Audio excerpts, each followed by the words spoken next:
Диме Попатанасов е првата жртва на бунтовната тиквешија против најновата бугарска окупација од 1941 год. Загинува на 11 јуни 1941 год, на само месец и половина од окупацијата на Македонија. Диме Попатанасов. Роден е во Страмашево, Кавадаречко во 1918 год. Родителиот му се преселуваат во Кавадарци, каде тој завршува основно образование и граѓанско училиште до Евклас.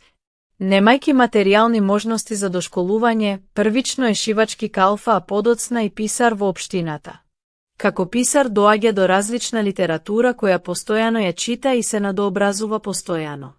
Носител е и на прогресивни идеи во градот, а љубовта кон знаењето и образованието го носат во иницијатива за формирање градска библиотека и читална. Ова ќе е форма подоцна за бунтовниот македонски патриот како да се организира младинскиот отпор кон српскиот хегемонистички апарат.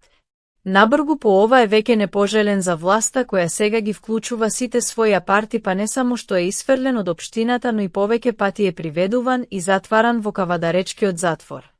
По капитулацијата на Кралска Југославија Диме како непомирлив македонец не чека ниту недела, а веќе трга на организирање на македонскиот народ од тиквешијата за вооружена борба против бугарскиот фашистички окупатор.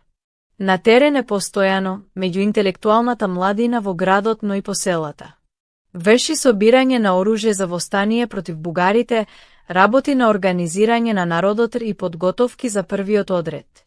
При една негова таква активност, кога е во селото Горни Дисан заедно со неколку своји другари, при агитацијата кон мештаните за нужниот отпор кон бугарскиот окупатор, откриени се при што во пукањето што настанува Диме Попатанасов паѓа смртно погоден. Така Диме падна уште во подготовките на тиквешијата за одлучна борба против бугарите и нивниот ментор Хитлер, што ниту ја уплаши тиквешијата, ниту ја спречи. Напротив, и даде повеќе горчина да стане една од најжестоките непомирливи бугарски противници.